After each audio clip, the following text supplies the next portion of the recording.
beautiful people! Welcome back to my channel. This is your Mama Sam. Hola mga amigo, amiga, kumare at kumpare. Kamusta kayong lahat? Sana lahat po kayo ay okay at safe ngayong araw na ito. At syempre kung ako naman ang tatanong ninyo, nakikita naman ninyo ang beauty ng Mama Sam ninyo. Fresh overload pa rin, diba? Ganyan talaga kapag umiinom ka ng maraming vitamin C at saka syempre kumakain ka ng maraming hotdog. Dahil sa hotdog, nakakaloka ang beauty ng Mama Sam ninyo.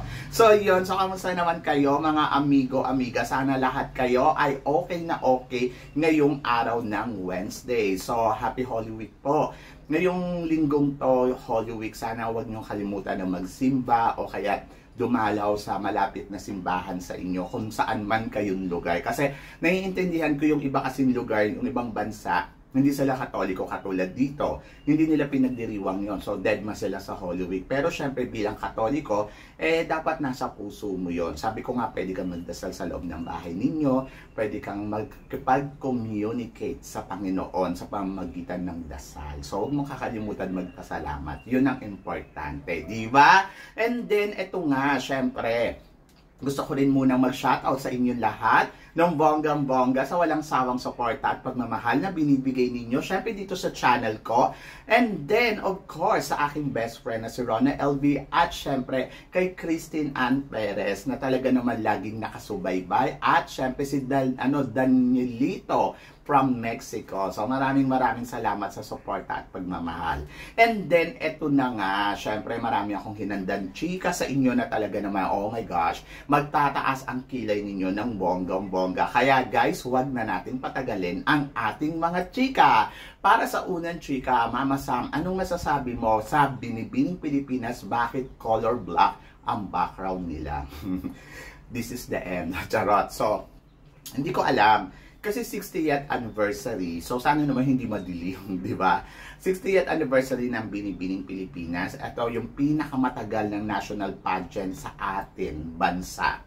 Pinas, bobonggahan daw. At may miss ko sa Binibining Pilipinas, syempre yung kanilang lovely, pretty, ayun, yung kanta ng Binibining Pilipinas. Saka yung mga parada dyan sa Araneta, ayun yung mga namimiss ko. Kasi nung dati, yun nasa Pilipinas ako, talagang lagi akong present dyan sa sa Araneta Coliseum para lang manood ng parada nila. Saka yung mga eksena sa Binibining Pilipinas, ayun yung mga nakakamiss. Pero ngayon, syempre, 60th anniversary na sila. So, sobrang excited ako na makita kung ano yung ipapakita nilang palabas sa atin.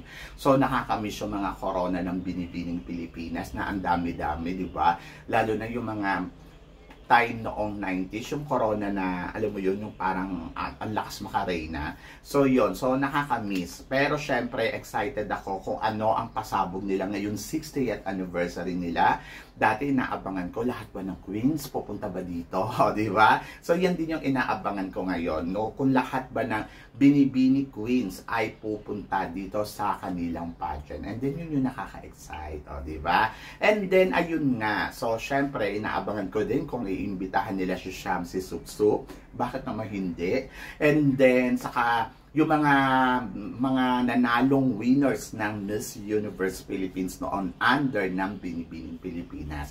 So yun yung mga inaabangan ko. So I'm so excited para dito sa Binibining Pilipinas. Sabi ng ganon, once you are Binibini, you're always a Binibini. So yan. So simula na rin yung kanilang application. So ang kanilang final screening ay magaganap sa April 5, kung hindi ako nagkakamali. So, yun yung abangan natin. Kung sino ang magiging bagong generation ngayon na candidates or officially candidates na Binibining Pilipinas. So yun. So, exciting yan.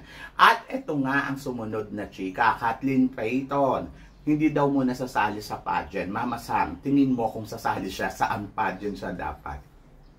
Naiintindihan ko kung bakit hindi na muna siya sasali sa pageant kasi nga sa experience niya na sobrang hirap. Yung mga funds daw, yung mga financial na ginagamit na hindi daw gano'ng kadali, di ba? Siyempre malaki yung pera na inilalabas sa pageant. So naiintindihan ko siya. So medyo mahirap talaga ang pageant. Akala kasi nung iba na easy-easy lang, sige sumali ka dyan, pero nako, pinakamababa talaga dyan ay 300,000 kung gusto mo na makasali dito ng bongga. Pero syempre, umaasa pa rin ako na si Kathleen Payton ay magbabalik dito sa mundo ng pageantry in the future. And I hope na maka-join siya sa Miss Universe Philippines. Kasi yung beauty na meron siya talagang, alam mo yon, pwede mo talaga tong ilaban sa Miss Universe. But, syempre, bigyan natin siya ng time, bigyan natin siya ng panahon na maisip niya yon, na kusa talaga siya lumapit uli sa mundo ng pageantry. Kumbaga parang wala naman na siyang dapat patunayan sa atin kasi sa totoo lang, si Kathleen Payton ay isa ng tunay na reyna dahil Miss Eco International Queen siya. So ibig sabihin, kahit ano pang pageant yan, so may napatunayan na siya sa sarili niya at hindi niya na kailangan pang magpatunay sa atin para sa ganda, sa galing. Kumbaga parang subok na natin ang isang Kathleen Payton. But I hope na sana makabalik siya sa mundo ng pageantry at makasali sa Miss Universe Philippines. So, yun yung abangan natin kay Kathleen Payton. Diba? So, yun. So, I'm so excited for her. And then, para naman sa sumunod natin, chika. Mama Sam, ano naman ang masasabi mo? Emmanuel Vera, fit kaya siya para dito sa Universal Woman?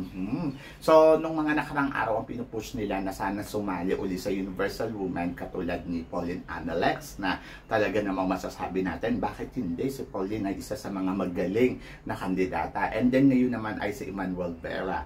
So, isama na natin si Samantha Panlilio, di ba? So, yan. Ayan yung mga nakikita ko. Pero parang feeling ko Emmanuel Vera, yes, pwedeng-pwede. Kasi nakita naman natin na si Emmanuel Vera ay isa din to sa mga magagaling at magandang kandidata na inilaban na natin sa international pageant. And then parang feeling ko, pwedeng-pwede siya dito dahil kabugera at eksenadora talaga ang isang Emmanuel Vera. So I hope na ma-appoint siya ni Mr. Arnold, lalo na hawak to ni Mr. Arnold, di ba? Kasi si Mr. Arnold kasi alaga niya to sila Emmanuel Vera, so kinukuha niya pang host. So yon. So isa din sa mga nakikita ko na pwede din siguro si tawag dito, maraming kandidata na pwede din dito si Samantha Panlilio. So yon. Isa din sa mga nakikita ko nga na pwede din dito si Samantha Panlilio. Kaya lang, si Samantha Panlilio at saka si Pauline Analex, under kasi to na Miss Universe Philippines. So, parang feeling ko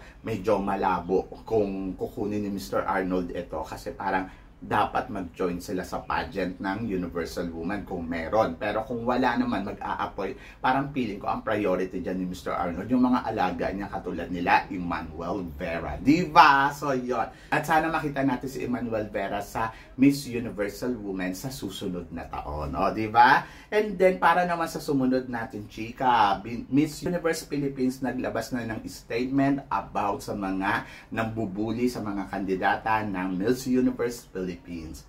To be honest, nakakaloka naman kasi talaga yung mga tagahanga ngayon. Ang bilis-bilis nilang magsalita ng kung ano-ano sa mga kandidata. Dapat walang ganon. And then kahit nga sa mga vlogger, katulad na lang ni Vel Ilustre, sinabihan nila, sabing ganon, sana mamatay ka na, Miss Bell, sana masagasaan ka, madisgrasya ka, mabaril ka, mga ganon. Alam mo, sa totoo lang, kung kayo nagwi-wish ng ganito sa isang tao, sana nagbabasa kayo ng Biblia kung ano ang kapalit nito. So wala tayong karapatan na magsalita ng ganito na i-wish natin na kung ano-ano doon sa tao. Medyo nakakaloka kasi below the belt naman niya yung ginagawa. Pero sabi ko nga, sabihin na natin, si Miss Bell ay may nasabing hindi maganda sa kandidata ninyo o kung nag-real talk siya. Pero wala naman kayong karapatan na sabihan ng ganito. Diba? So parang ang akin lang, sana hinay-hinay dahil hindi na pasama sa top 15 niya. Hindi na pasama sa choices niya. So ganito ang kailangan yung sabihin. Yung mga tagahanga minsan, parang minsan kasi hindi nila naiisip kung ano ang tama at mali. Basta kung ano lang yung gusto nilang sabihin dyan, sasabihin nila dyan. Pero ako sa totoo lang, Sabihan nyo man ako ng kung ano-ano, Diyos na ang bahala sa inyo. Sabi ng ganon, baka mamaya yung wini-wish mo sa'yo pumunta yan at bumalik. Diba? So yun, wag ganon. Pangit bilang Pilipino dahil lang hindi na ipasama yung gusto mo, magagalit ka ng ganyan. So kaya ang Miss Universe Philippines, naiintindihan ko na tama lang yung ginawa nila, na hindi dapat nila binubuli or dapat wag ganon. Kung naniniwala kayo sa kandidata ninyo, okay yan, walang problema. So suportahan ninyo sa paraan na alam ninyo, pero not to the point na dadayo kayo sa ibang kandidata at kung ano-anong sasabihin ninyo. Hindi kasi maganda yon. So kung hindi kayo naniniwala sa ibang kandidata at pinaniniwalaan nyo lang kandidata ninyo, it's okay.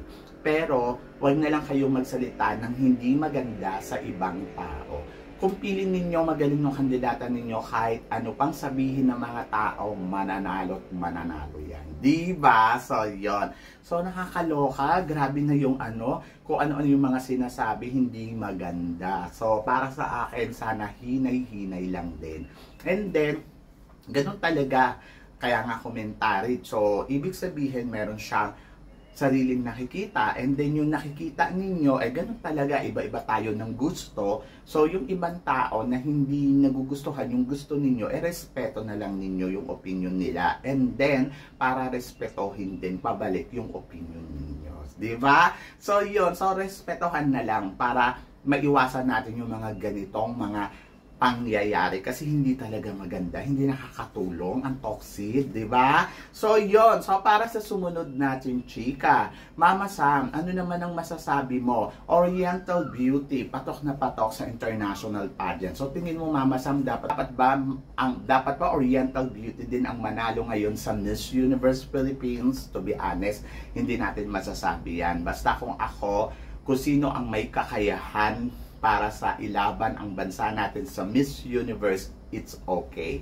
Ito man ay Black Beauty, Oriental Beauty, or Mestiza Beauty. Basta ang importante ay may kakayahan siya na i-compete ang sarili niya sa international pageant. Kasi hindi din naman natin masabi. So, syempre, ang Pilipina nakikilala sa isang Morena Beauty or Oriental Beauty. Pero kasi kung may iba naman, so dapat suportahan natin at respetohin natin, kasi hindi naman sa lahat ng oras ang ipapadala natin ay Oriental Beauty lang. Hindi din naman sa lahat ng oras ay Mestiza. So ang Pilipinas, kilala tayo sa diversity na kulay. So sana maintindihan natin yon. And then, as long nasa kanya ang pagka-Pilipina at nasa dugo niya ang Pilipina, and then, pwedeng-pwede naman siya ilaban kahit anong kulay na meron siya. Diba? So, yon. So, para sa akin, it's not about the Oriental Beauty. It's about the determination ng girl na lumalaban o nagkukumpete sa international pageant. Diba? So, yon. Kaya para sa akin, laban lang. Kahit sino dyan ang manalo, so supportahan natin yan ng bonggang-bongga. Diba? And then, para sa sumunod na chika, pambato ng Saudi Arabia. Mama Sam, from planets to universe. So, tingin mo, aari ba kaya to sa Miss Universe? Depende. Sabi ko nga, hindi naman din lahat ng maganda ay pasok sa banga, di ba?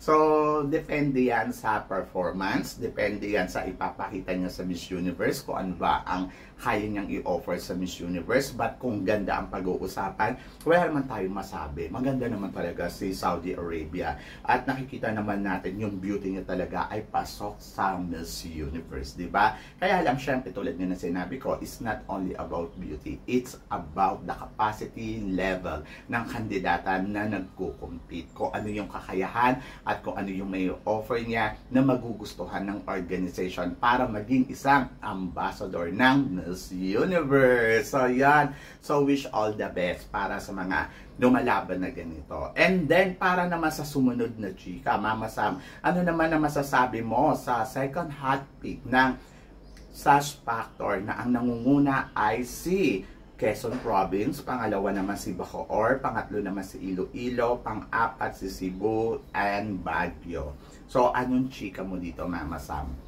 to be honest, ang chika ko dyan ay bongga. So, bongga dahil hanggang ngayon, nakikita naman natin na namumuna pa rin si Atisa Manalo sa lahat ng mga hot picks, di ba? And then followed by Victoria Velasquez Vincent. So, silang dalawa talaga yung nagla-last two standing. Sa top 5 naman, syempre hindi pa rin nawawala sa mga ibang vlogger at saka sa ibang mga tawag dito, pages.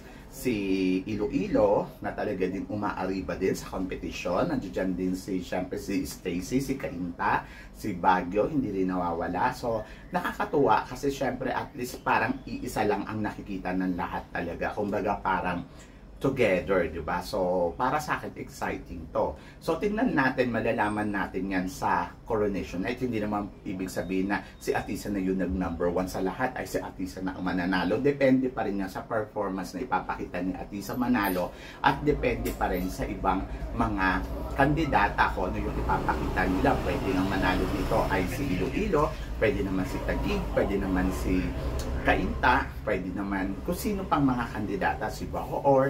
So, hindi pa natin talaga masabi. That is only parang ano lang to yung kumbaga parang guess natin. So, hindi pa natin talaga alam kasi hindi naman tayo yung judges. But depende yan sa performance ng mga girls na ipapakita nila.